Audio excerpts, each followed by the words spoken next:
Hello everyone, welcome to my channel. तो आज के इस लेक्चर में हम डिस्कस करेंगे बीकॉम की सेमेस्टर 2 का chapter number 10, that is normal distribution. तो नॉर्मल डिस्ट्रीब्यूशन प्रोबेबिलिटी का ही एक पार्ट है जिसे हम डिस्कस करते हैं बाइनोमियल डिस्ट्रीब्यूशन के बाद कंटिन्यूअस रैंडम वेरिएबल के लिए। जैसा कि आपको पता होगा, रैंडम वेरिएबल में हम टू टाइप्स पढ़ते हैं। एक होता है हमारे पास डिस्क्रीट रैंडम वेरिएबल और एक होता है कंटिन्यूअस रैंडम वेरिएबल। तो नॉर्मल प्रोबेबिलिटी डिस्ट्रीब्यूशन इसे हम डिस्कस करते हैं किसके अंदर? कंटिन्यूअस रैंडम वेरिएबल में। तो स्टार्ट करते हैं लेक्चर। तो प्लीज वीडियो को स्टार्टिंग से लेके एंड तक पूरा देखो। तो नॉर्मल प्रोबेबिलिटी डिस्ट्रीब्यूशन, तो पहले इंट्रोडक्शन देखते हैं। इन द लास्ट चैप्टर, यानी कि जो पिछला चैप्टर था बाइनोमियल डिस्ट्रीब्यूशन का, we learn the binomial and Poisson distribution. अब बाइनोमियल डिस्ट्रीब्यूशन और पॉइजन डिस्ट्रीब्यूशन। पॉइजन डिस्ट्रीब्यूशन में हमने ये देखा था कि अगर प्रोबेबिलिटी ऑफ सक्सेस बहुत ही स्मॉल हो जाए और नंबर ऑफ जो एक्सपेरिमेंट है या नंबर ऑफ बर्नौली ट्रायल्स वो बहुत ही लार्ज हो जाए, तब हम क्या यूज करते हैं? पॉइजन डिस्ट्रीब्यूशन का। They where probability distribution of discrete random variable, यानी कि वो जो हम डिस्ट्रीब्यूशन देखते थे वो था discrete random variable. In this chapter we will learn probability distribution which are defined for a continuous random variable, यानी कि रैंडम वेरिएबल वो भी कैसा? कंटिन्यूअस रैंडम वेरिएबल के लिए जो डिस्ट्रीब्यूशन हम डिस्कस करेंगे उसे हम कहेंगे normal probability distribution. Recall that discrete random variable is one which take integer values like the number of head of tails appearing while tossing a set of coins। कह रहा है कि जो discrete random variable है जिसमें value होती है वो थे set of integers. Set of integers मतलब 1 2 3 0 -1 -2। जैसे फॉर एग्जांपल अगर मैं कॉइन टॉस करूं और मेरा रैंडम वेरिएबल है नंबर ऑफ हेड, तो नंबर ऑफ हेड कितने हो सकते हैं? अगर मैं 2 कॉइन टॉस कर रहा हूं तो या तो नंबर ऑफ हेड 0 होंगे, या तो नंबर ऑफ हेड 1 होंगे, या तो नंबर ऑफ हेड 2 होंगे। तो 0 1 2 कैसी वैल्यू है? ये इंटीजर वैल्यू है। तो जब भी ऐसी कोई वैल्यू जिसे हम लोग काउंट कर सकते हैं उसे हम कहते हैं discrete random variable. The call received by telephone operator of a multinational company, यानी कि जितने बार मल्टीनेशनल कंपनी अगर कॉल कर रही तो वो कितने बार कॉल को रिसीव करेगा, ये भी कितने नंबर ऑफ, ये भी इंटीजर वैल्यू होगी। हो सकता है एक बार भी रिसीव ना करे, हो सकता है एक बार रिसीव करे, हो सकता है 2 3 ऐसे 0 1 2 3 काउंट कर सकते हैं। तो ये भी कैसा है? डिस्क्रीट रैंडम वेरिएबल है। एंड सो ऑन, ऐसे बहुत सारे एग्जांपल हैं डे टू डे लाइफ में जो रैंडम वेरिएबल कैसे डिस्क्रीट रैंडम वेरिएबल होते हैं। Thus, a discrete random variable x take finite value or at most finite infinite countable, यानी सिंपल लैंग्वेज में कहें तो काउंटेबल वैल्यू होगी। काउंटेबल मतलब जिसे काउंट किया जा सकता है, भले से वो एंड हो या ना हो। जैसे हम फाइनाइट सेट में क्या कहते हैं? फाइनाइट सेट मतलब जिसको काउंट कर सकते हैं और वो एंड होता है। बट काउंटेबल में 2 होते हैं, एक तो होता है फाइनाइट और एक होता है इनफाइनाइट, जिसे हम लोग कहते हैं काउंटेबली इनफाइनाइट। मतलब वो भले से क्या है? इनफाइनाइट है बट उसे काउंट किया जा सकता है। जैसे कि नेचुरल नंबर को काउंट कर सकते हैं, हालांकि वो एंड नहीं होता। इंटीजर्स को भी काउंट कर सकते हैं। तो जिसको हम लोग काउंट कर सकते हैं, पॉसिबल है काउंट करना, हालांकि उसको पूरा टोटल एंड नहीं हो रहा है बट काउंट करना पॉसिबल है, उन सारी चीज को हम कहते हैं डिस्क्रीट। और जो चीज कंटिन्यूअस होता है, जैसे कि इंटरवल, अब इस इंटरवल पे कितने पॉइंट है हम इसे काउंट नहीं कर सकते। इसका रीजन ये है कि इस लाइन, इस पॉइंट के बाद, जैसे ये एक पॉइंट है जहां में लाइन इंटरसेक्ट कर रहा है, वो एक पॉइंट है, तो उसका नेक्स्ट पॉइंट कौन सा होगा ये हमको नहीं पता, इसके लिए हम उसको काउंट नहीं कर सकते। However, we do come across variable which takes infinite value within a given interval। किसी इंटरवल पे जो इनफाइनाइट पॉइंट होते हैं, इनफाइनाइट में भी कैसा? अनकाउंटेबल, जिसको काउंट नहीं कर सकते। जैसे कि हाइट, कितना हाइट चेंज हो रहा है उसको हम लोग काउंट नहीं कर सकते, क्योंकि हाइट ऐसा तो नहीं है कि 1 फुट बढ़ा फिर उसके बाद नेक्स्ट 2nd फीट फिर 3rd फीट या 1 इंच 2 इंच, ऐसा तो होता नहीं। क्योंकि जब वेट या हाइट किसी का चेंज होता है तो वो हमेशा इंटरवल में चेंज होता है। Even the percentage of student in a class and so on. Observe that this variable are capable of taking any value within their specific range, such variable are called continuous variable. अब ध्यान से सुनो, कोई दो point है, ये एक interval है, इंटरवल के बीच की कोई भी पॉइंट ले सकता है, कौन? Continuous random variable. तो कंटिन्यूस रैंडम वेरिएबल में किसी इंटरवल के बीच की किसी भी पॉइंट को वो takes any point between A to B, where A B is a interval. ये हो गया continuous random variable. In this chapter, we will be studying one of the most important continuous distribution called a normal distribution. तो इसके अंदर हम लोग बहुत ही important distribution discuss करेंगे जिसे कहते हैं normal distribution. We begin with the probability density function of continuous random variable. जब हम डिस्क्रीट रैंडम वेरिएबल का प्रोबेबिलिटी डिस्ट्रीब्यूशन करते हैं उसे हम कहते हैं प्रोबेबिलिटी मास फंक्शन, यानी पीएमएफ. वही चीज जब हम नॉर्मल डिस्ट्रीब्यूशन करते हैं या कंटिन्यूस रैंडम वेरिएबल का, उसे हम कहते हैं PDF, that is probability density function, which is analog to the probability mass function for a discrete random variable study in the last chapter. ठीक है. तो जब हम रैंडम वेरिएबल के लिए जो प्रोबेबिलिटी उसकी निकालते हैं कि एक जैसे x इज इक्वल टू 1 उसकी प्रोबेबिलिटी क्या होगी, x इज इक्वल टू 2 उसका प्रोबेबिलिटी क्या होगा, इस तरीके से जो डिस्ट्रीब्यूशन करते हैं प्रोबेबिलिटी का हर एक रैंडम वेरिएबल के लिए, उसे हम कहते हैं प्रोबेबिलिटी मास फंक्शन. लेकिन अगर कंटिन्यूअस हो तो जो हम उसका डिस्ट्रीब्यूशन करेंगे उसे कहेंगे पीडीएफ, प्रोबेबिलिटी मास फंक्शन. और जो फंक्शन बनता है वो एक ग्राफ बनेगा, आगे हम डिस्कस करेंगे, उसे हम कहते हैं डेंसिटी फंक्शन. तो अब देखते हैं प्रोबेबिलिटी डेंसिटी फंक्शन क्या होता है for a continuous random variable. A random variable which can take all possible value over an interval is a continuous random variable. किसी भी इंटरवल के जो हर एक पॉसिबल वैल्यू, इसके बीच में जितने भी अनकाउंटेबल वैल्यू होंगे उसकी कोई भी वैल्यू को ले सकता है, उसे हम कहेंगे रैंडम वेरिएबल. वो भी कैसा? Continuous random variable. Continuous random variable और random variable which can take all possible value over an interval is a continuous random variable. In case of continuous random variable, probability at a single point is always 0. अब ये एक चीज ध्यान रखो, continuous random variable के अंदर किसी एक पॉइंट का प्रोबेबिलिटी हमेशा 0 होता है. इसीलिए हम एक पॉइंट का नहीं निकालते, किसी दो पॉइंट के बीच में जितने भी पॉसिबल वैल्यू है, यानी कि एक इंटरवल का हम क्या निकालते हैं? प्रोबेबिलिटी निकालते हैं. तो we can talk of probability at an interval. किसी इंटरवल पे उसकी प्रोबेबिलिटी कितनी होगी ये हमको डिटरमाइन करना है. If x is a continuous random variable and probability that x lie in a given interval से ए बी. जैसे एक इंटरवल है ए बी, इसके जितने भी पॉइंट है, इस पॉइंट पे इसकी प्रोबेबिलिटी कितनी होगी वो हमको कैलकुलेट करना है. Then such a probability distribution is called a continuous probability distribution. तो पूरे इंटरवल पे हर एक पॉइंट का कितना प्रोबेबिलिटी होगा और जो वो डिस्ट्रीब्यूशन करते हैं उसे हम कहते हैं probability continuous probability distribution. Usually it is given in the form of F of x. वो हमेशा एक कर्व देता है. मैंने आपको डेरिवेटिव में भी बताया था, इसे हम लोग क्या कहते हैं? F of x. एक कर्व बनाता है. जब हम फंक्शन वगैरह पढ़ते हैं तो जब भी एफ ऑफ एक्स आता है, यानी कि एक्स डिफरेंट वैल्यू के लिए जो एफ आएगा इमेज, उसे हम कहते हैं वो एक ग्राफ बनाता है. कहाँ पे? आर स्क्वायर प्लेन पे. ऐसे ही हर पॉइंट के लिए कुछ ना कुछ तो प्रोबेबिलिटी होगी. तो प्रोबेबिलिटी जो होगा वो क्या बनाने वाला है? ग्राफ बनाने वाला. तो इट इज गिवन, जिसे हम कहते हैं उस एफ ऑफ एक्स को हम क्या कहते हैं? जो फंक्शन होगा उसे कहते हैं density function. The area under the curve F of X. तो अगर सपोज कोई एक फंक्शन है, इसके अंडर में जो एरिया आ रहा है, ये एरिया देखो, ये पूरा area, the area under the curve x is equal to a. Suppose ये मेरा पॉइंट है, x is equal to a, और सपोज यहां पे देखो, ये सपोज कोई x is equal to a और x is equal to b, ये x is equal to B और ये suppose x is equal to a. ठीक है, ये लाइन है. इसके बीच में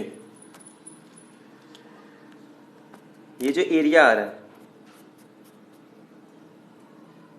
तो क्या कह रहा है? The area under the curve x is equal to a, x is equal to b is equal to the probability of x will be in the interval A B.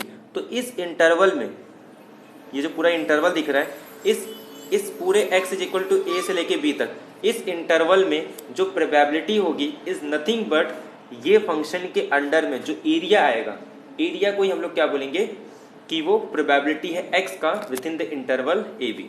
तो आपको क्या निकालना है, आगे हम लोग सिर्फ एरिया ही डिस्कस करने वाले। जो मेन एम है ना हमारा फाइंड करना, वो एरिया फाइंड करना है कि a से लेके b तक में वो जो फंक्शन है प्रोबेबिलिटी डेंसिटी फंक्शन, उसके अंडर में कितना एरिया आ रहा है, उसी एरिया को हम क्या कहेंगे कि वो प्रोबेबिलिटी है x का within the interval a and b। Normal distribution होता क्या? एक्चुअल में नॉर्मल डिस्ट्रीब्यूशन ना एक ग्राफिकल रिप्रेजेंटेशन है जो सिमेट्रिक ग्राफ होता है। इस तरीके का कुछ ग्राफ होता है जिसका पूरे इंटरवल पे जो एरिया होगा 1 होगा।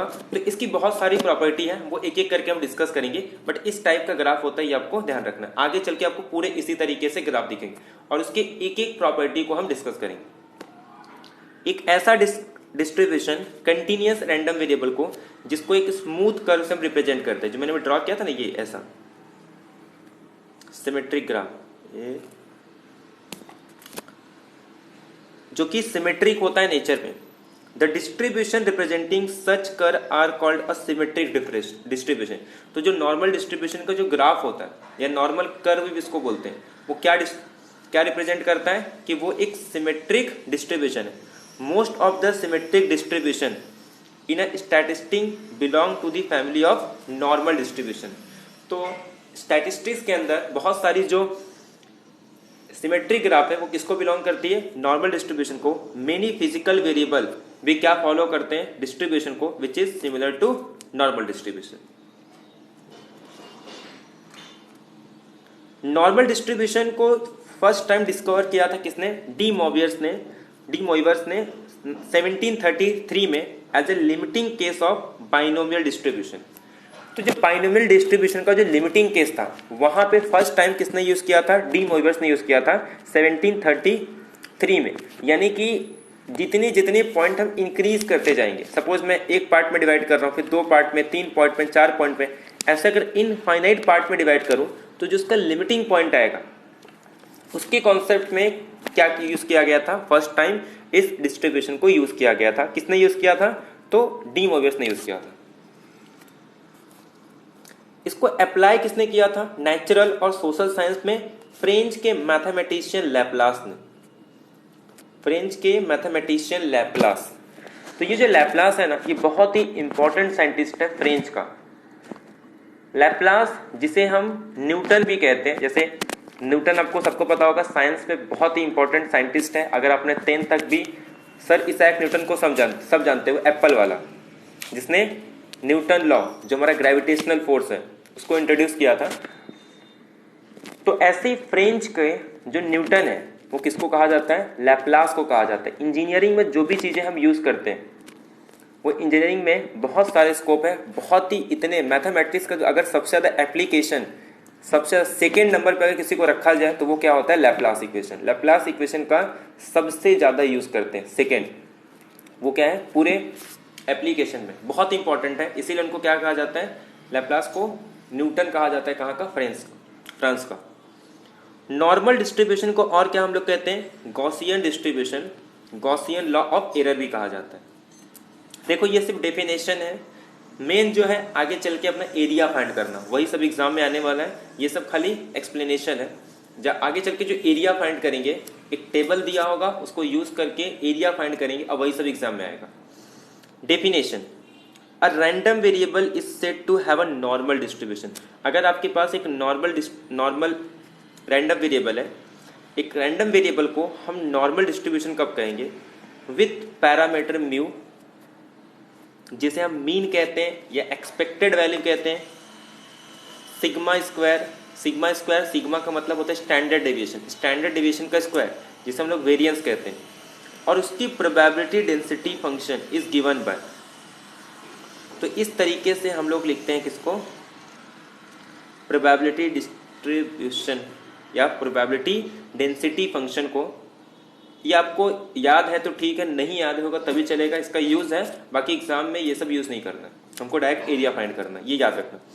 तो ये एफ ऑफ एक्स कुछ तो एक्सप्रेशन है, ये खाली याद रखो कि माइनस इन्फिनिटी से लेके इन्फिनिटी तक का ये होगा जब भी सिग्मा ग्रेटर देन जीरो होगी, अदरवाइज सिग्मा लेस देन और जीरो के लिए आंसर हमेशा क्या रहने वाला, एफ ऑफ एक्स जीरो। ये इतना इंपॉर्टेंट नहीं है। अब ये देखो, ये नोटेशन आपको याद रखना चाहिए। जैसे हम लोग बाइनोमियल डिस्ट्रीब्यूशन यूज करते थे, तो बाइनोमियल डिस्ट्रीब्यूशन को कैसे लिखते थे, x इज इक्विवेलेंट टू या सिमिलर टू, वहां पे रैंडम वेरिएबल सिमिलर रहता था b n p, where n is a number of times, जो नंबर ऑफ टाइम्स हम लोग एक्सपेरिमेंट को परफॉर्म करते हैं, जितने नंबर ऑफ टाइम्स एक्सपेरिमेंट को परफॉर्म करते हैं। और सेकेंड पॉइंट हमको ये याद रखना था कि सक्सेस होने की प्रोबेबिलिटी क्या है, प्रोबेबिलिटी ऑफ सक्सेस। तो x is similar to b and p, that is binomial distribution with n number of experiment and probability of success is p। ऐसे यहां पे हमको दो चीज याद रखना है कि x is similar to normal distribution with mean mu and standard deviation sigma या वेरिएंस सिग्मा स्क्वायर, ये आपको याद रखना है। उसी के रिलेटेड में यहाँ पे फॉर्मूला भी हमने देखा था। जो ग्राफ होती है, ये जो ग्राफ दिख रहा है ये एफ ऑफ एक्स, ये फ्रीक्वेंसी कर्व बोलते हैं नॉर्मल डिस्ट्रीब्यूशन का, और इसे हम लोग नॉर्मल कर्व कहते हैं। तो याद रखना, ये जो कर्व ड्रॉ किया गया है इसे हम कहते हैं नॉर्मल कर्व, जो किस शेप का है, shape bell shape symmetric curve, एक सिमेट्रिक कर्व। अच्छा, सिमेट्रिक का मीनिंग बता देता हूं मैं। सिमेट्रिक का मतलब ये होता है कि किसी एक एक्सिस के रिस्पेक्ट में अगर आप उसका इमेज ले रहे हो तो वो सेम आता है। जैसे ये जो ग्राफ है ना, ये वाई एक्सिस के रिस्पेक्ट में सिमेट्रिक है। अब वाई एक्सिस के रिस्पेक्ट में सिमेट्रिक का मतलब ये होता है, अगर आप यहाँ पे मिरर रखते हो, जैसे यहाँ पे अगर आप वाई एक्सिस पे मिरर रखोगे तो जो उसका इमेज होगा वो सेम होगा, यानी कि इसका इमेज यहाँ पे दिखेगा और इसका इमेज यहाँ दिखेगा, यानी कि ये जो इसका इमेज लोगे वो ये साइड आएगा, अगर इसका इमेज लोगे तो ये साइड आएगा। तो यानी कि वो सिमेट्रिक होता है with respect to Y X, इसके लिए इसका नाम क्या है, सिमेट्रिक। जैसे अगर इस टाइप का ग्राफ बनाऊं मैं, ये with respect to Y X और एक्स एक्सिस सिमेट्रिक है कि अगर मैं यहां से इमेज लूं तो ये आएगा, और अगर यहां से इमेज लूं तो ये आएगा, ठीक है। तो ये आपको याद रखना है, सिमेट्रिक। तो नॉर्मल डिस्ट्रीब्यूशन का जो ग्राफ होता है वो वाई के रिस्पेक्ट में सिमेट्रिक होता है, यानी कि लेफ्ट हाफ प्लेन का जो इमेज है वो राइट हाफ प्लेन में होगा, और राइट हाफ प्लेन का जो इमेज है वो लेफ्ट हाफ प्लेन में होगा। वही चीज है, बाय सिमेट्री का मतलब ये होता है कि we fold the figure along the line passing through the two हाउ वुड कोइंसाइड। ये बोला कि अगर इसको फोल्ड करके मैं इसको फोल्ड कर दूं तो दोनों ग्राफ क्या होंगे, सेम। सीधी सी बात है, जब इसको आप फोल्ड करोगे, जैसे ये है, ठीक है, एक बुक है, और जिसको फोल्ड करोगे ना तो ये पूरी तरीके से इसी पे आके बैठ जाएगा, इसका मतलब ये। और किसके रिस्पेक्ट में करना है, x is equal to mu. अब x is equal to mu मतलब जो उसका मीन होगा। अब properties of normal distribution and its normal curve, यानी कि नॉर्मल कर्व की प्रॉपर्टी क्या है और नॉर्मल डिस्ट्रीब्यूशन का। Properties of normal curve are a very interesting and useful. Normal curve play an important role in statistics. पहली चीज तो ये, नॉर्मल कर्व की जो प्रॉपर्टीज है वो बहुत इंटरेस्टिंग और यूजफुल है, क्योंकि इसका स्टैटिस्टिक्स के अंदर बहुत इंपॉर्टेंट रोल है। पहला रोल आपको याद होगा, जब मीन मीडियन मॉड हम लोग डिस्कस कर रहे थे तो हमने कहा था कि अगर ग्राफ सिमेट्रिक है, यानी कि दोनों साइड से वो सिमेट्रिक है, एक तो देखो इस टाइप का ग्राफ था, और एक तो देखो हम लोग तीन टाइप का ग्राफ देखे थे, तो इस टाइप का और एक इस टाइप का और एक इस टाइप का, ये सिमेट्रिक वाला। तो हमने देखा था कि जब ग्राफ सिमेट्रिक होती है तो मीन मॉड मीडियन सब सेम हो जाते हैं। मीन मीडियन मॉड, और मीन को ही हम लोग क्या बोलते हैं, एक्सपेक्टेड वैल्यू। तो म्यू इज इक्वल टू सारे इक्वल हो जाएंगे for a normal distribution since the curve is symmetric around mu. Mu मतलब ये जिस पॉइंट पे ये बेंड कर रहा है ना, इस पॉइंट को हम लोग क्या बोलते हैं, म्यू। तो जितने भी मीन हो, मीडियन हो, मॉड हो, वो सारे आइडेंटिकल हो जाते हैं। पहली प्रॉपर्टी तो ये। Two first and third quartile are equidistant from the median, they are at a distance of 0.6745 sigma each from mu. ये कह रहा है कि जब आप एक ये नॉर्मल कर्व ड्रॉ करोगे, ये सपोज म्यू है, तो जो क्वार्टाइल होगी, सपोज यहाँ पे कहीं क्वार्टाइल 1 होगा और ये म्यू को क्या मान लेता हूँ, मीडियन। ऐसे यहाँ पे क्या होगा, कुछ क्वार्टाइल 3 होगा।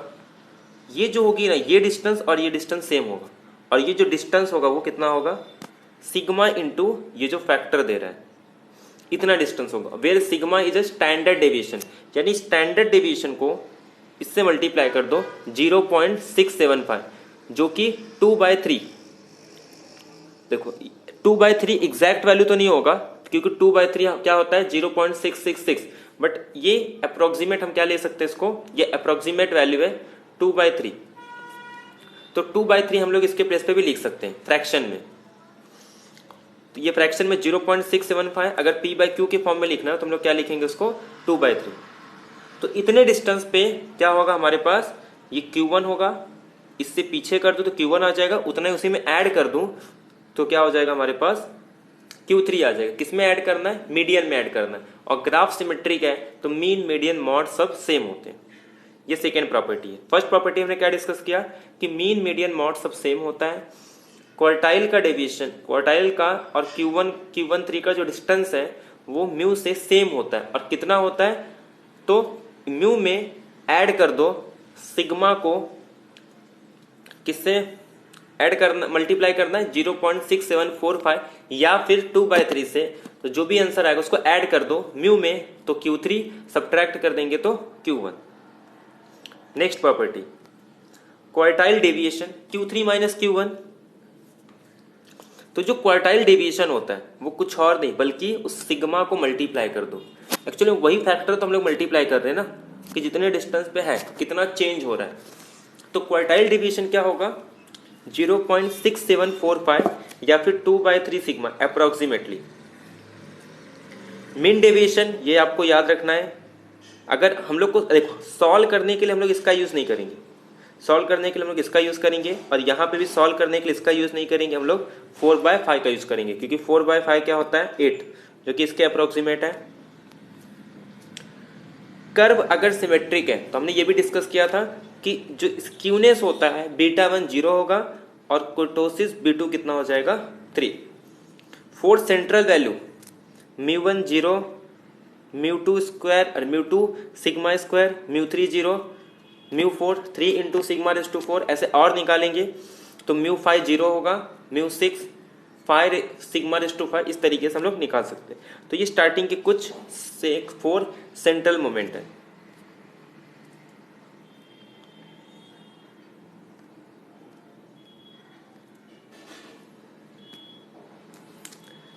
रेंज इज अनलिमिटेड, रेंज मतलब ये infinite in both the direction. इस डायरेक्शन में हो चाहे लेफ्ट डायरेक्शन में या राइट डायरेक्शन में, जो x का रेंज है वो कितना होगा इनफाइनाइट, माइनस इन्फिनिटिव से लेके प्लस इन्फिनिटिव तक। As the distance from mean u increases, ये सपोज मेरा ग्राफ है, यहाँ पे कहीं सपोज म्यू है। अच्छा म्यू जरूरी नहीं कि ओरिजिन पे होगा, मैं थोड़ा अच्छा ग्राफ बनाता हूँ। ये सपोज एक्सिस है, ये कहीं भी हो सकता है, यहाँ भी हो सकता है, ऐसे भी हो सकता है। आगे चल के हम लोग देखेंगे कि हम लोग उसको शिफ्ट करते हैं ओरिजिन पे। ये सपोज म्यू है एक ग्राफ का, और ये सपोज म्यू है दूसरे ग्राफ का। ये दोनों नॉर्मल कर्व है। क्या कह रहा है कि रेंज अनलिमिटेड है, मतलब ये जो एक्स एक्सिस चाहे लेफ्ट साइड से ले लो म्यू के रिस्पेक्ट में या राइट साइड से, वो इन्फिनिटी तक जाएगा। Distance from mean u increases, the curve come closer and closer to the x axis। जैसे जैसे हम x को इंक्रीज करते हैं u के साइड से, जैसे से फ्रॉम मीन u को इंक्रीज करूंगा, जो कर्व होगी, ये जो कर्व है वो धीरे धीरे किसके पास आ रहा है, 0 के पास आ रहा है। म्यू के पास जैसे जैसे मैं x को इंक्रीज करूंगा रैंडम वेरिएबल की रेंज को, तो क्या होगा, ये जो धीरे धीरे वैल्यू क्या होगी 0 के पास जा रही है, बट कभी भी 0 को टच नहीं करेगी। इस बात को ध्यान रखना है। But never touches it extend till infinitely on both the side. यानी कि कितना ही बड़ा कर्व ले लो, ये ऐसे आगे तक चलते जाएगा बट कहीं भी क्या करेगा, जीरो को टच नहीं करेगा। ऐसे आगे भी ये भी कभी जीरो को टच नहीं करेगा। और जो टोटल एरिया निकालेंगे, सपोज ये नॉर्मल डिस्ट्रीब्यूशन है, ये सारा टोटल एरिया निकाले हमने, तो ये टोटल एरिया का आंसर कितना होगा, 1। The total area under normal curve is a unity, यानी कि आंसर क्या होगा, 1। The ordinate at the mean of the distribution divide the total area under the curve in 2 equal part. ये curve है, ये मीन है, टोटल एरिया कितना है, 1। और ये कह रहा है मीन जो है वो क्या करता है, इक्वल पार्ट में डिवाइड करता है, क्योंकि सिमेट्रिक है। जो एरिया ये साइड होगा वही एरिया लेफ्ट साइड होगा, तो इसका एरिया 0.5 और इसका भी एरिया कितना होगा, 0.5। ये आपको ध्यान रखना है। ये कुछ परसेंटेज में दिया है कि अगर म्यू में मैं स्टैंडर्ड डिविएशन को ऐड कर दूं या सब्ट्रैक्ट कर दूं तो कितना एरिया कवर होता है, 68.27। म्यू में अगर 2 टाइम्स स्टैंडर्ड डिविएशन ऐड कर दूं तो इतना परसेंट एरिया कवर हो जाता है। तो ये मतलब ऐसा 10 point a normal variable with mean. ये देखो यहां से इंपॉर्टेंट है, जो हमारे एग्जाम्पल्स होंगे ना इससे रिलेटेड बहुत है। अब यहां से अपना समझ लो मेन जो टॉपिक है जहां से क्वेश्चन बनेंगे वो स्टार्ट हो जाएगा। Normal variable with mean mu is equal to 0 and a standard deviation 1, इसे हम कहते हैं स्टैंडर्ड नॉर्मल वेरिएबल। यानी कि किसी भी तरीके का डिस्ट्रीब्यूशन हो, क्या करो, ये एक्सिस को उठा के यहां लेके आ जाओ, ताकि ये जो म्यू है ना वो किस पे आ जाए, 0 पे आ जाए। और दूसरी बात, जो सिग्मा है यानी कि स्टैंडर्ड डेविएशन, उसको कितना रखना है, 1। इसको बोलते हैं standard normal variable. It is denoted by Z या टी से डिनोट करते हैं। एक्स माइनस म्यू, एक्स क्या होता है, जो भी वैल्यू गिवन होगी, म्यू हमारे पास मीन होगा और सिग्मा हमारे पास स्टैंडर्ड डेविएशन। यानी कि किसी भी नॉर्मल कर्व को हम ट्रांसफॉर्म कर सकते हैं स्टैंडर्ड नॉर्मल वेरिएट में, जिसमें जो म्यू होगा वो 0 होगा और सिग्मा कितना होगा, 1।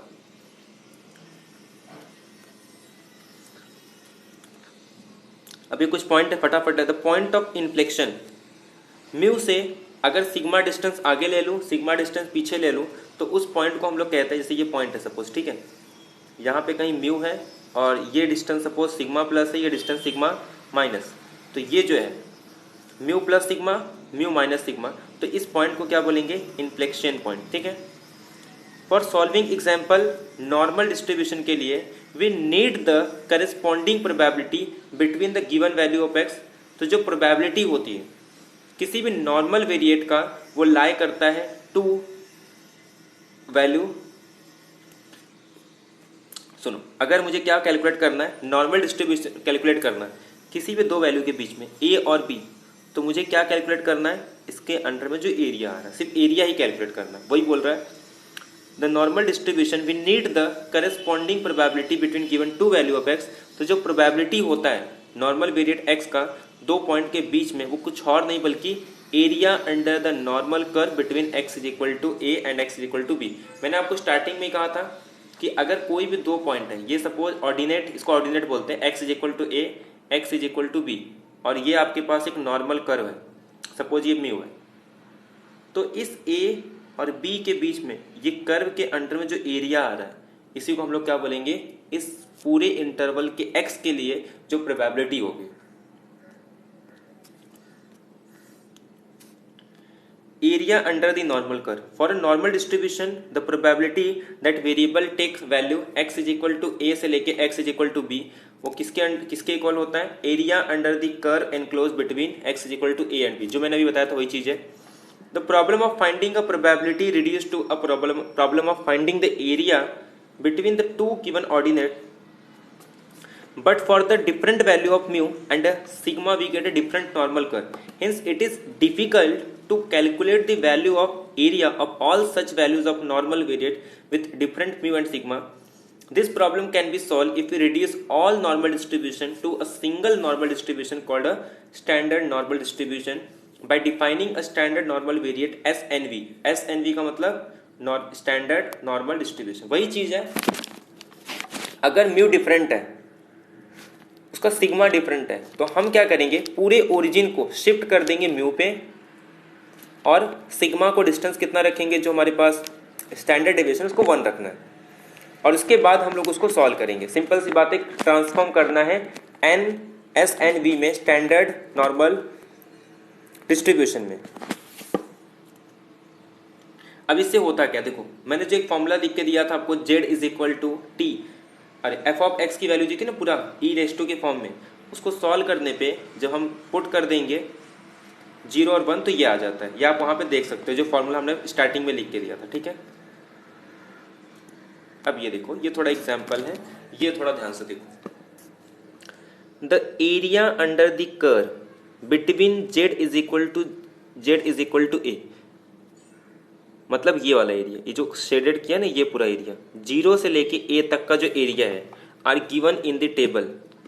ये टेबल एक आगे हम लोग डिस्कस करेंगे, एक टेबल है, वहां से वैल्यू फाइंड करना। यानी कि पेपर में ये और इजी हो जाता है, पेपर में कुछ नहीं करना होता, आपको सब कुछ दिया होता है, सिर्फ वो टेबल से उसका एरिया लिखना रहता है। और अगर ट्रांसफॉर्मेशन वाला है तो सिर्फ ट्रांसफॉर्मेशन करना है, उसके बाद वो इजी हो जाता है, ठीक है। Due to symmetry of the curve Z is equal to 0 and Z is equal to A, वो सेम होता है -A और 0। अगर सपोज हमको यहां से यहां तक का एरिया निकालना है, तो हम क्या करेंगे, टेबल का यूज करके ये फाइंड कर लेंगे। टेबल का यूज करके ये कैलकुलेट नहीं करेंगे, क्योंकि कैलकुलेट में निगेटिव का नहीं होता है, बट सिमेट्रिक के वजह से ये एरिया और ये एरिया दोनों सेम हो जाते हैं। तो अगर मैं ये एरिया पे निकाल लूँ टेबल का यूज करके, उसी को डबल कर दूं, तो मुझे टोटल एरिया मिल जाएगा, ठीक है। तो जो area between Z is equal to, तो ये जो पूरा एरिया आएगा वो किसके इक्वल हो जाएगा, Z और A के बीच का एरिया निकाल दो और उसको 2 से मल्टीप्लाई कर दो, क्योंकि सिमेट्रिक है। जितना एरिया 0 से राइट साइड में बनेगा, उतना ही सेम एरिया लेफ्ट साइड में बनेगा अगर हमारा x is equal to A और -A है।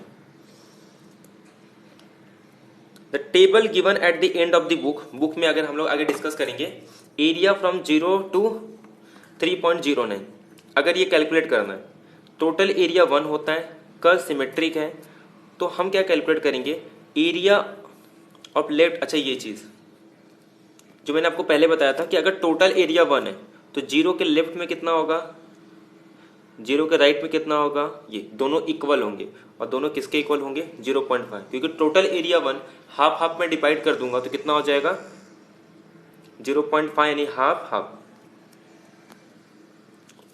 To find the area of a normal variate between the limit x is equal to A, x is equal to B, first convert the variable S and V using the transformation। अगर suppose वो you mu 0 नहीं है, standard division 1 नहीं है, तो हम पहले convert करेंगे, उसके बाद सॉल्व करेंगे। ये सब एग्जाम्पल से समझ में आ जाएगा। देखो ये सब लिखा है, एक बार रीड कर लेना, नोट डाउन।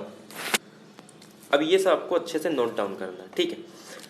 एक चीज याद रखना, ये अभी किसी टेबल का यूज नहीं किया है, ये डायरेक्ट है, मतलब सॉल्व एग्जांपल है, डायरेक्ट लिया है, इसको कहीं टेबल वगैरह भी यूज नहीं किया। कह रहा है एरिया बिटवीन, कैसे कैसे सॉल्व करना, सिर्फ ये देखो, -1 से लेके 1 तक का जो एरिया होता है वो कितना होता है, 0.6827, यानी कि -1 से लेके 1 तक का एरिया, ये जो पूरा एरिया दिख रहा है उसकी वैल्यू कितनी होगी, 0.687। तो इसको लिखेंगे कैसे, कि जो प्रोबेबिलिटी होगा, हम लोग को कैलकुलेट करना है प्रोबेबिलिटी डिस्ट्रीब्यूशन, कि -1 से लेके 1 तक का जो प्रोबेबिलिटी होगा, जिसका नॉर्मल कर्व ये है, तो उसकी प्रोबेबिलिटी कितनी होगी, इसका एरिया, जितना भी एरिया बना रहा है ये, -1 से लेके 1 और एरिया के नीचे अंडर में जितना भी एरिया बना रहा है, उसी को हम क्या कहेंगे, वो क्या है, जो एरिया हमको मिल रहा है वही हमारा प्रोबेबिलिटी है इस इंटरवल पे। तो वो किसके इक्वल आ जाएगा, देखो ये लिख रहा है कि Z इज इक्वल टू -1 से लेके 1, इसकी जो प्रोबेबिलिटी है वो कितनी है, 0.687। -2 से लेके 2 तक का प्रोबेबिलिटी कितना है, 0.9545। 3 तक कितना है, 0.9973, यानी कि 3 तक के डिस्टेंस में ही ऑलमोस्ट 99% एरिया कवर हो जाता है। मतलब 99% प्रोबेबिलिटी होती है कि कोई भी पॉइंट यहीं लाई करेगा, क्योंकि एरिया बहुत कम बचेगा ना, आगे आगे एरिया बहुत कम हो जाएगा, भले वो टच नहीं करेगा लेकिन एरिया 9 के बराबर हो जाता है। इसके लिए जो एरिया है ना वो 3 और -3 तक ही रहते हैं। एरिया बिटवीन, देखो अब ये कितना धीरे धीरे बढ़ रहा है। अगर मैं जेड को 1 करोड़ भी ले लूँ ना, इसके एरिया में बहुत कम डिफरेंस आएगा। क्यों? क्योंकि एरिया 1 तो होगा नहीं, और 0.99 के बाद होगा कितना, 0.99999 इस तरीके से होगा, बट कभी भी वो 100 नहीं होगा। क्योंकि 100 कब होगा, जब वो पूरा टच, जो कि पूरा एरिया।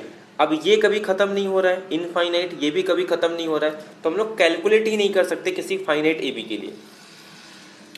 तो यही बोल रहा है कि 95% एरिया मतलब -1.96 और +1.96 के बीच में होते हैं। 99% जो एरिया है वो किसके बीच में रहता है, यहाँ से -2.58 ले लो, यहाँ से -2.58। अब ये तुम लोग को क्वेश्चन सॉल्व करना है, ठीक है। आगे टेबल दिया है, मैं आपको दिखाऊंगा। अब क्वेश्चन कैसे आते हैं, अब देखो, अब इंपॉर्टेंट है। अब इसके बाद जो भी हम लोग करेंगे वो सब एग्जाम में आने वाला है, यानी कि पेपर में आएगा। क्वेश्चन कैसे पूछे जाते हैं, अब यहाँ से स्टार्ट होंगे। क्वेश्चन में तुम लोग को या तो टेबल गिवन होगा, या तो जो चीज़ तुम लोग को टेबल से निकालना है उसकी वैल्यू गिवन होगी। देखो ये क्वेश्चन वैसे ही बहुत सिंपल हो जाता है। एक तो टेबल दिया है तो भी टेबल से कैलकुलेट करना कोई बड़ी बात नहीं है। अगर टेबल नहीं दिया है तो आप लोग को वैल्यू गिवन होगी। For a standard normal variable, पहले कह दिया है कि स्टैंडर्ड नॉर्मल वेरिएबल है, मतलब म्यू की वैल्यू 0 और सिग्मा इज इक्वल टू 1, यानी कि जो x होगा वो equivalent to n01 normal distribution with mean is equal to 0, जहां से वो सिमेट्रिक कर रहा है ग्राफ को, और 1 उसका सिग्मा हो जाएगा। z इज इक्वल टू 0 और z इज इक्वल टू 1.5, मतलब एरिया निकालना है 0 से, इसका मतलब जो मीन होगा वो u पे होगा, और कहाँ तक एरिया निकालना है, 1.5 तक, मतलब ये एरिया निकालना है। तो जब ये एरिया निकालना है कुछ करना ही नहीं, टेबल से देख के निकाल लेंगे। आगे देखेंगे टेबल से कैसे निकालते हैं। ये कह रहा है -3 से लेके 0 तक, अब मैं बोल रहा हूँ -3 से लेके 0 तक निकालना है, मतलब ये एरिया निकालना है। तो आप बोलोगे सर एक काम करते हैं, ये एरिया निकाल लेते हैं, +0.3 तक का ग्राफ सिमेट्रिक है, तो जो एरिया यहाँ होगा वही सेम एरिया यहाँ पे होगा। ये दोनों एरिया सेम ही होंगे ना, क्यों, ये दोनों एरिया सेम होंगी, क्यों, क्योंकि ग्राफ सिमेट्रिक है। ऐसे राइट ऑफ 1.93, ये समझेंगे। पहले एक क्वेश्चन देखते हैं कि z इज इक्वल टू 0 से लेके 1.5 तक का एरिया निकालना है। अब आंसर देखो, ये आपके सामने ग्राफ दिख रहा है कि ये हो गया मेरा z इज इक्वल टू 0, अरे z इज इक्वल टू 0, और ये हो गया z इज इक्वल टू 1.5। ये एरिया निकालना है, आपको कुछ नहीं करना है, टेबल में जाओ और 1.5 देख लो कहाँ है। अब चेक कैसे करते वो देखो, जो स्टार्टिंग के 2 पॉइंट है ना, जैसे 1.5, तो स्टार्टिंग का 2 पॉइंट आपको यहाँ देखना है।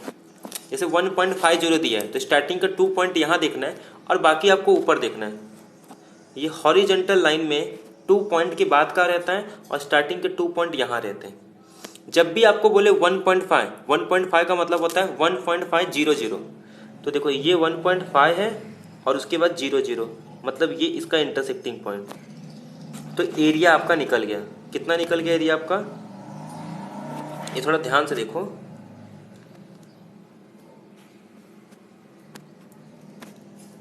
ये 1.5 और ये 0, तो ये वाला एरिया आ जाएगा, कितना है ये 0.4332, यानी कि जो 0 से लेके 1.5 तक का एरिया है वो कितना आ रहा है,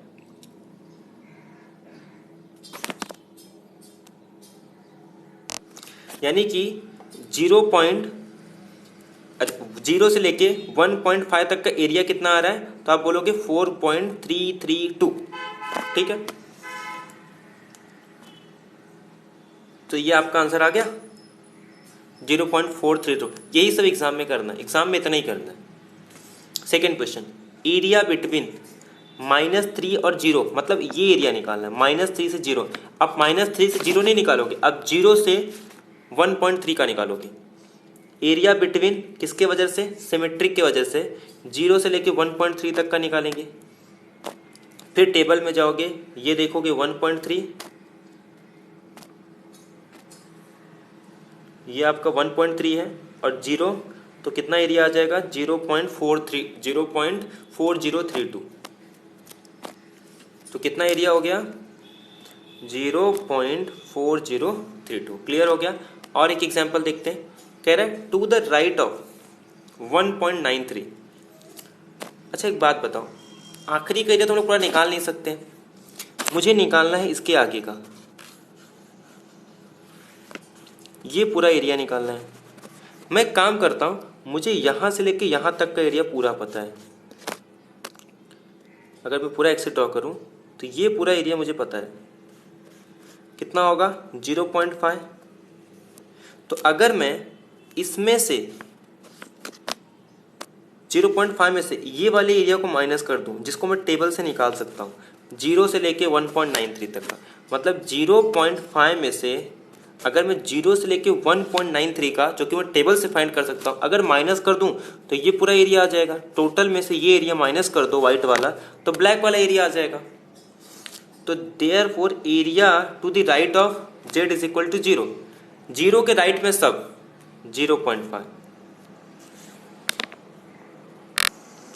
और 0 से लेके 1.93 तक का ये टेबल से निकालेंगे। एक काम करते हैं, टेबल से निकालते हैं पहले, फिर लिखते हैं इसको। 0 से लेके 1.93, आप बोलेगे सर देखो 0 से लेके 1.93, 1.93 मतलब 1.9, पहले तो 1.9 ढूंढो, ये रहा 1.9, उसके बाद 3, तो ये रहा 3, क्योंकि इसे मैं ऐड कर दूंगा ना तो 1.93 आ जाएगा। आप बोलोगे सर ये इंटरसेक्ट हो रहा है यहाँ पे, ये 1.9 का लाइन है और ये 0.3, कहाँ इंटरसेक्ट हो रहा है, 4732। चेक कर लेते हैं, 4732 है, देखो ये 4.732, तो कितना बच रहा है 0.0268, यानी कि ये जो एरिया होगा सिर्फ कितना होगा 0.026। आई होप आपको क्लियर हो गया होगा। तो देयरफॉर जेड से लेके पूरा एरिया भी अगर मैं काउंट कर दूं ना तो वो 0.026 होगा। और क्वेश्चन देखते हैं, देखो ये फिर से टेबल है। क्वेश्चन कह रहा है to the left of area of the left of, क्या क्वेश्चन है, -0.73। मुझे ये एरिया निकालना है, मैं इसी को शिफ्ट करके राइट में कर सकता हूँ, मतलब मुझे ये एरिया निकालना है सिमेट्रिक, और ये एरिया निकालना है। तो एक काम करता हूँ, मैं पूरे एरिया में से 0.5 में से 0.73 को माइनस कर दूँ। यही तो कह रहा है कि z इज इक्वल टू 0 में से z इज इक्वल टू -0.73 या 0 से लेके 0.73 तक, ये माइनस कर सकता हूँ। तो एक काम करते हैं, देखते हैं 0 से लेके 0.73 तक का कितना आंसर होगा। 0.73 कैसे कैलकुलेट करेंगे हम लोग, सॉरी 0.73 हमको क्या निकालना है 0.73 ना,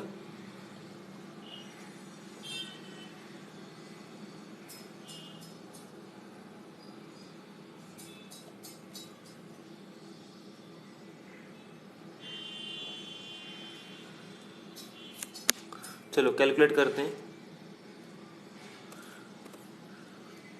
तो इसका मतलब 0.7, पहले देखो 0.7 देखेंगे, उसके बाद 3, तो 0.73 मतलब ये क्या आ जाएगा 2673। अब देखते हैं क्या वहाँ पे 2673 है, ये देखो 2673। तो 0.5 में से अगर मैं 2673 को माइनस कर दूँ तो आंसर कितना आ जाएगा 0.2327। आई होप आपको क्लियर हो गया होगा। Next, area between z is equal to 0.7 से लेके 1.3 तक। अब ये ध्यान से सुनो, अगर ये कैलकुलेट करना है, अच्छा एक बात बताओ, कुछ इस टाइप का एरिया है, मुझे यहाँ से ये फाइंड करना है। मैं एक काम करूँगा, ये पूरा निकाल सकता हूँ, मैं ये निकाल सकता हूँ। अगर मैं ये निकाल सकता हूँ, ये निकाल सकता हूँ, तो पूरे में से, ध्यान सुनो, ये पूरे में से अगर मैं इतना माइनस कर दूं तो क्या बचेगा, यही एरिया बचेगा। इसका मतलब मैं 0 से लेके 1.3 निकाल दूँ, 0 से लेके 0.7 निकाल दूँ और माइनस कर दूँ, डिफरेंस ले लूँ, तो क्या बचेगा 0.7 से लेके 1.3 तक। तो मैं एरिया निकाल दूंगा 0 से लेके 1.3 और 0 से लेके 0.7 तक, और जो डिफरेंस आएगा वही आंसर होगा। तो कैलकुलेट कर लेते 1.3 और 0.7 तक का। टेबल में आते हैं 1.3 4032 माइनस 0.7 तो 4032 2580, ठीक है। 4032 एंड 2580, देखते वही है, देखो वही आ रहा है 4032 2580 4032 मतलब 4032 एंड 2580 या फिर 2580। तो ये क्लियर हो गया आपको, सिर्फ क्या करना था, माइनस करना था। और एक एग्जांपल देख लेते हैं, इससे और क्लियर हो जाएगा। फिर ये माइनस करने पे ये आंसर आ रहा है, यानी कि प्रोबेबिलिटी जो होगी 0.7 से लेके 1.3 तक का, वो क्या होगा, जो उसके बीच का एरिया, यानी कि 0.1452। एरिया बिटवीन माइनस 0.7 से लेके 1.3 तक का, ये सिंपल सा क्वेश्चन है। ये एरिया कैलकुलेट कर लो, ये एरिया कैलकुलेट कर लो, ऐड कर लो। ये एरिया कितना है 1.3 तक, ये एरिया कितना है, माइनस साइड हो या प्लस साइड हो, आंसर तो सेम ही आने वाला है। एक काम कर लेते हैं, इसको ऐड कर लो और इसको ना प्लस ले लो, क्योंकि एरिया तो सिमेट्रिक है। मतलब 0 से लेके 1.3 तक का एरिया और 0 से लेके 0.7 तक का एरिया, दोनों को ऐड करना है। तो 0 से लेके 0.7 तक का सिमेट्रिक की वजह से 0.7 तक और 0 से लेके 1.3 तक का, तो 0.7 और 1.3 कैलकुलेट कर लेते हैं कितना है टेबल से।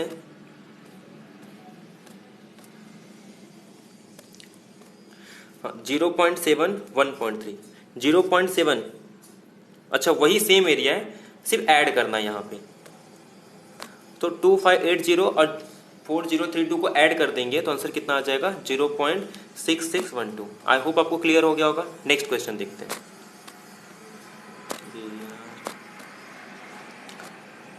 कह रहा है एरिया बिटवीन -1.67 एंड -0.3, मतलब -1.67 से लेके -0.3 तक। तो इसका सिमेट्रिक में ले लूँगा तो क्या हो जाएगा, जो चीज़ यहाँ है उसी चीज़ को मैं यहाँ भी लिख सकता हूँ। मतलब 0.3 से लेके 1.67 तक, और दोनों को, अब इसको कैसे निकालेंगे, 0.16 में से, ये पूरे एरिया में से, ये पूरे एरिया में से ये वाला एरिया माइनस कर दूं। मतलब 1.67 में से 0.3 को माइनस कर दूं, 1.6 में से 0.3 को माइनस कर दूं। यहाँ पे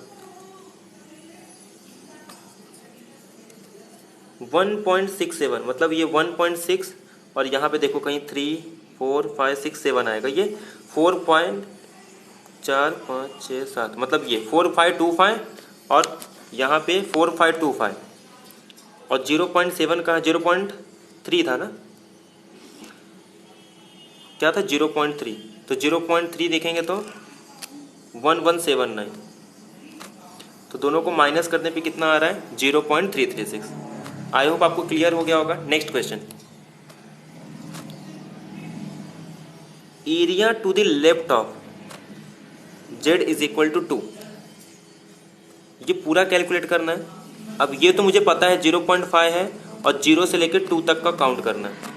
तो 0 से लेकर 2 तक का काउंट करूंगा तो 2 कितना आ रहा है, ये देखो ये 2 4772, तो 0.5 में ये ऐड कर दो बस। तो 0. अगर मैं ऐड कर दूं तो कितना आ जाएगा 0.999772, ठीक है। ठीक है, सेकंड क्वेश्चन डिस्कस करते हैं। सेकंड क्वेश्चन क्या कह रहा है, the weekly wages of 1000 worker are normally distributed with mean is equal to 900।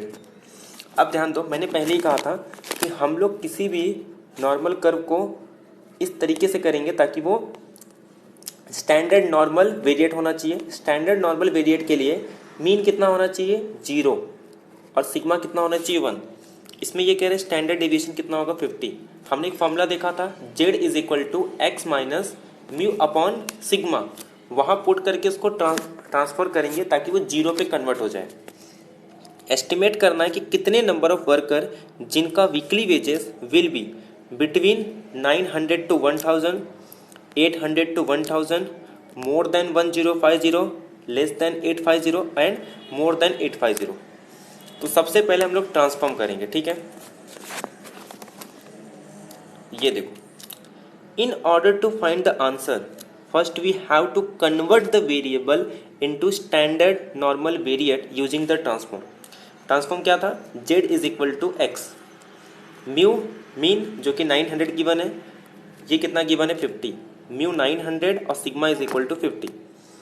तो क्वेश्चन नंबर 1 कहाँ से कहाँ तक का निकालना है, x की वैल्यू 900 से 1000। पहले ये 900 था और x कितनी थी 1000। अब इसको कन्वर्ट करेंगे z में, x को कितना पुट करेंगे 900 और हमारे पास गिवन कितना है म्यू 900 अपॉन 50, तो किस में कन्वर्ट हो गया 0 में। और जैसे ही x के प्लेस पे 1000 पुट करेंगे ये कितना आ जाएगा 2, यानी कि 900 से 1000 हम फाइंड नहीं करेंगे। तो हम कहाँ से कहाँ तक फाइंड करेंगे, z इज इक्वल टू 0 से लेके 2 तक, ये आपको याद रखना है। अब z इज इक्वल टू 0 से लेके 2 तक, तो अब जो एरिया होगा बिटवीन 900 से लेके 1000 तक वो सेम हो जाएगा एरिया बिटवीन z से लेके 0 से लेके 2 तक। कितने नंबर ऑफ वर्कर्स जिनका वीकली वेजेस बिटवीन 900 से लेके 1000 तक होगा वो किसके इक्वल हो जाएगा, the number of workers with weekly wages approximately 900 से लेके 1000 तक वो किसके इक्वल हो जाएगा n क्रॉस p। तो n क्या है, total number of worker, p उसकी प्रोबेबिलिटी, कितने नंबर ऑफ वर्कर होंगे। तो 900 से लेके 1000 के लिए सबसे पहले मुझे क्या पता होना चाहिए, n है हमारे पास total number of workers, p probability है। तो प्रोबेबिलिटी के लिए हम लोग क्या करेंगे, 1000 को मल्टीप्लाई कर देंगे 0.4772 से, क्योंकि हमारे पास ये हमने कैलकुलेट किया 0 से लेकर 2 तक। अब ये कहाँ से आएगा, जो हमारा टेबल है, टेबल से हम कैलकुलेट करेंगे कि जो एरिया आएगा बिटवीन 0 से लेकर 2 तक वो 0.4772 आ रहा है। तो n को उसकी प्रोबेबिलिटी से मल्टीप्लाई कर देंगे, तो n हमारे पास टोटल नंबर ऑफ वर्कर 1000 और प्रोबेबिलिटी है 0.4772, तो आंसर कितना आ गया 477। तो 477 नंबर ऑफ वर्कर है जिनका जो वीकली वेजेस है वो कितना होगा 900 से लेके 1000 तक। Question number 2, the number of worker having wages 800 से लेके 1000, इसमें भी n को मल्टीप्लाई करेंगे उसकी प्रोबेबिलिटी से, तो 100 से लेके 1000 तक के बीच में फाइंड करना है। तो 100, 800 और 1000 को कन्वर्ट करेंगे किसमें, z is equal to 0 to something. अब ये देखो, पहले अगर मैं 800 पुट कर रहा हूँ तो ये कितना आ रहा है -2, 1000 पुट कर रहा हूँ तो आंसर कितना आ रहा है 2, मतलब -2 से लेके 2 तक का एरिया निकालना है। तो ये एरिया जो लेफ्ट साइड में होगा वही एरिया राइट साइड में होगा, तो मैं 0 से 4 तक का एरिया निकाल देता हूँ, या फिर 0 से लेके 2 को 2 बार कर दूँ, वही चीज़ है कि सेम एरिया आएंगे। तो 0.4772 हमने लास्ट टाइम भी देखा था कि 0 से लेके 2 तक का एरिया कितना है 0.4772, मल्टीप्लाई कर देंगे 2 से, कितना आ जाएगा 0.9544। तो 800 से लेके 1000 के बीच में जो x होगा उसको हम लोग ने कन्वर्ट कर दिया, ट्रांसफॉर्म कर दिया नॉर्मल स्टैंडर्ड नॉर्मल वेरिएट में, जो कि -2 से लेकर 2 तक का एरिया बता रहा है। तो उसकी प्रोबेबिलिटी कितनी है 0.9544, और हमें कैलकुलेट करना है कितने नंबर ऑफ वर्कर होंगे। तो टोटल वर्कर को मल्टीप्लाई कर देंगे उसके प्रोबेबिलिटी से, तो 1000 को मल्टीप्लाई कर देंगे उसके प्रोबेबिलिटी से, क्योंकि पूरे वर्कर तो कर नहीं रहे, सिर्फ 8 कुछ वर्कर ही कर रहे हैं, तो वो कितने हो जाएंगे, 954.4 नंबर ऑफ वर्कर्स हैं जिनका वीकली वेजेस 800 से लेके 1000 तक है। ऐसे question number C, number of worker earning more than 150। अब मोर देन 150, पहले तो मैं 150 को कन्वर्ट कर लूँ तो मेरे पास कितना आ रहा है 3। अब 3 से ग्रेटर मतलब ये वाली वैल्यू कैसे कैलकुलेट करेंगे, टोटल कितना है 0.5 माइनस कर देंगे 0 से लेके 3 तक। टेबल में जाके देखेंगे तो 0.5 में से और 0 से लेके 3 तक का और 0 से लेके 3 तक का एरिया निकालेंगे तो 0.4987 होगा। तो दोनों को माइनस करेंगे तो 0.0013, मतलब टेबल का यूज़ करके। और टेबल यूज़ करने आपको आ गया है कि क्या करोगे, पहले यहाँ पे देखोगे कि 49 कहाँ है और जो बचा हुआ देखोगे यहाँ पे 87, तो वहाँ से टेबल से आ जाएगा। नंबर ऑफ वर्कर कितने होंगे, दोनों को मल्टीप्लाई कर दो, प्रोबेबिलिटी को 1000 से मल्टीप्लाई कर दो तो आंसर कितना आ जाएगा 1.3, जो कि अप्रोक्सीमेट किसके है 1 के इक्वल।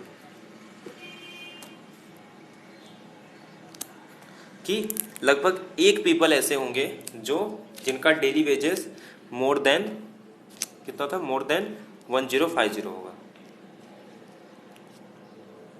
डी, लेस देन 150 बोल रहा है, पहले तो इसको कन्वर्ट कर दो, कन्वर्ट करने पे 0 से लेके -1,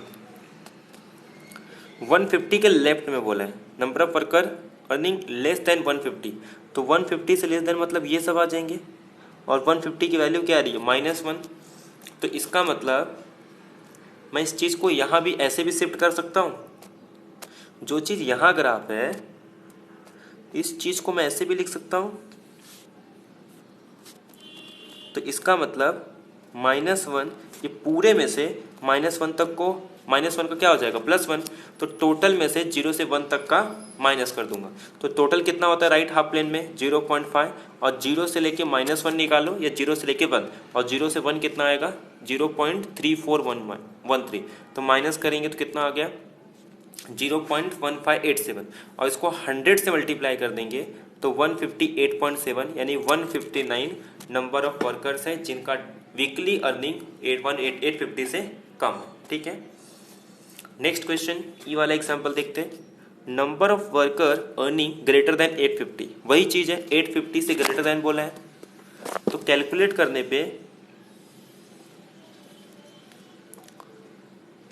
number of worker earning greater than 850, तो 850 से लेके 900, तो 900 तो हमको पता है 0 होता है, तो मतलब 0 से लेके 1 -1 से लेके 0 तक, और ये टोटल तो प्लस कर देंगे, -1 से 0 मतलब 0 से 1, तो -1 से 1 मतलब 0 से 1, और ये टोटल राइट हाफ प्लेन में कितने होंगे 0.5, और -1 से 0 कैलकुलेट करो या 0 से 1, उसका आंसर कितना आएगा 0.3413, तो दोनों को ऐड कर देंगे तो आंसर कितना हो जाएगा 0.8413।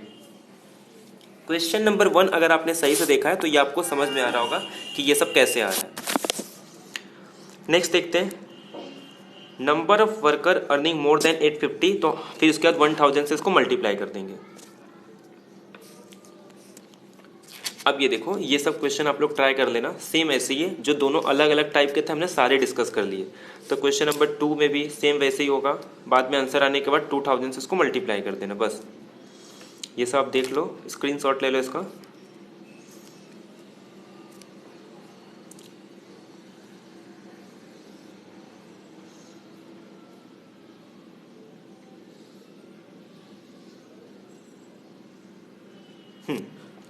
तो क्वेश्चन नंबर 6 हम लोग देखते हैं।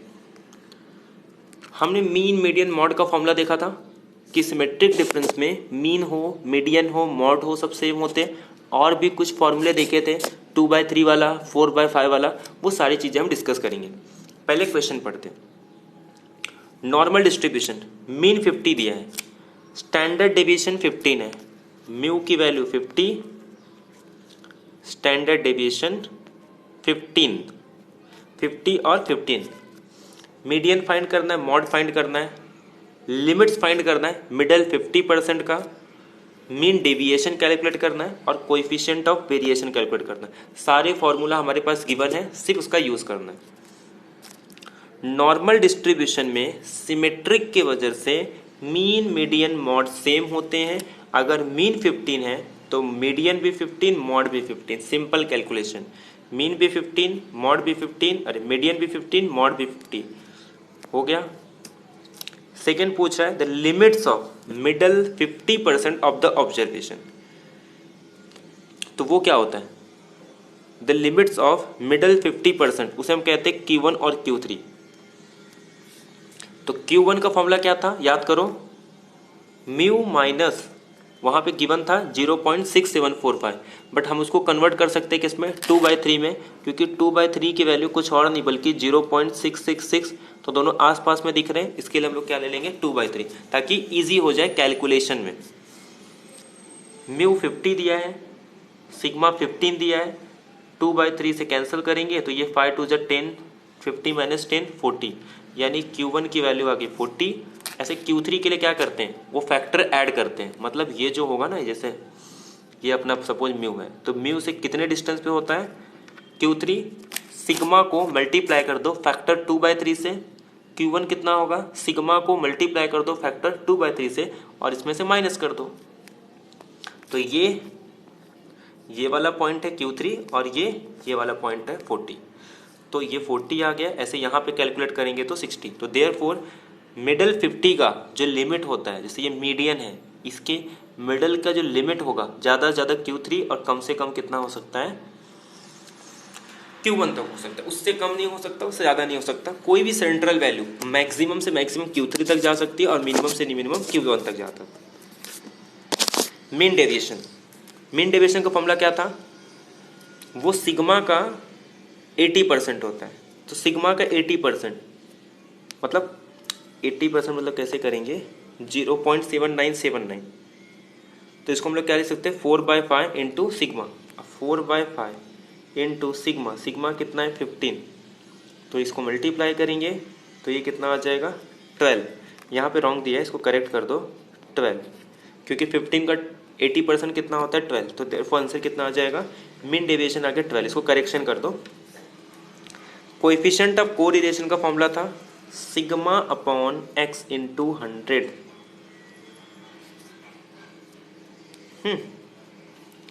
तो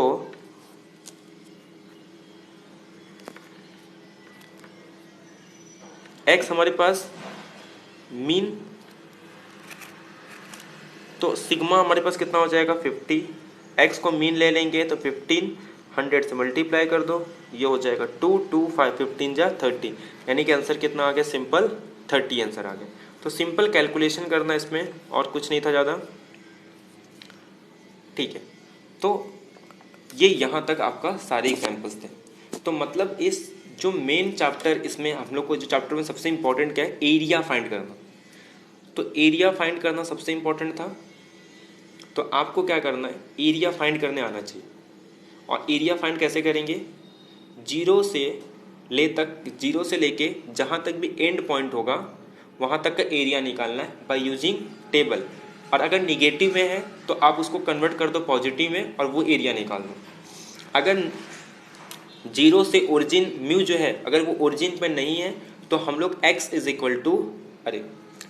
equal to x minus mu by sigma का यूज़ करके उसको ट्रांसफॉर्म करोगे, जिससे कि म्यू की वैल्यू 0 हो जाए, यानी कि मीन 0 हो जाए और स्टैंडर्ड डेविएशन 1, और उसके बाद हम लोग जैसे 0 और उसको 1 लेके कैलकुलेट कर सकते हैं। तो उसके बाद बहुत ही सिंपल हो जाता है, सिर्फ आपको टेबल में वैल्यू निकाल के और इसी के बेसिस पे क्वेश्चन पूछे जाएंगे, एरिया के बेसिस पे।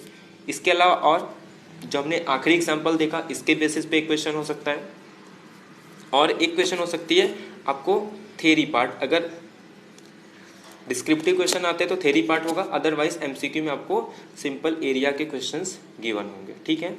और बाकी जो एरिया की वैल्यू होगी या तो आपको टेबल से निकालना है या तो आपको क्वेश्चंस में ही गिवन होगा, ठीक है।